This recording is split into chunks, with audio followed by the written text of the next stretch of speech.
our morning round, success in reducing strokes. A long-term study finds fewer Americans are having strokes, and those who do have a lower risk of dying. The decline is mostly in people over 65. Stroke is the fourth leading cause of death in the United States. It's also a major cause of disability. Our Dr. Tara Narula is a cardiologist at Lenox Hill Hospital in New York. Good morning. Good morning. So what are we doing right?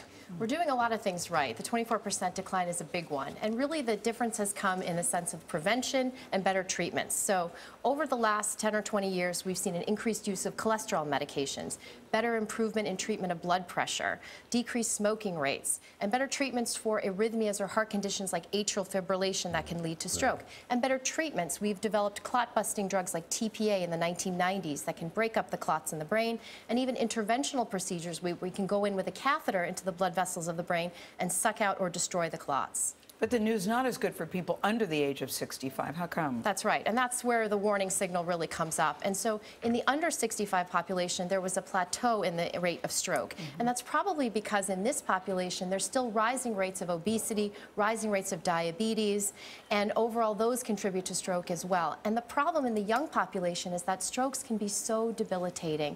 You know, if you haven't seen one, you don't really know what taking somebody in the prime of their life and suddenly they can't move their arm, they can't see, they can't speak. This is life-altering physically and mentally.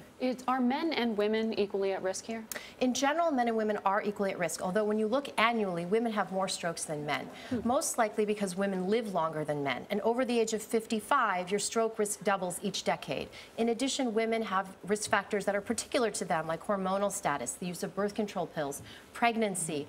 They have higher risk factors like atrial fibrillation, migraine with aura, and obesity. And all of these contribute. I recently had a friend who had a stroke and they got to the hospital very quickly and is fine today. Yes. So what does it feel like? Yeah, so a great acronym to remember the signs and symptoms of strokes is FAST. So if you or someone you know, if the F stands for face asymmetry, so if you ask them to smile and they can't move one side of their face up or down, A stands for arm weakness, they can't raise their arm up or down or their leg, or they have numbness or tingling of their limbs.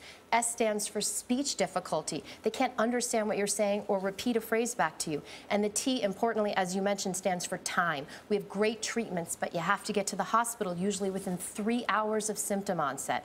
So you need to go as quickly as you start to notice one of these symptoms. Yeah, most of the time there are no warnings, but if you get one of those, go. That's right. That's Don't exactly question right. it. All right. Thank you, Dr. Tara Narula. Good to see you always.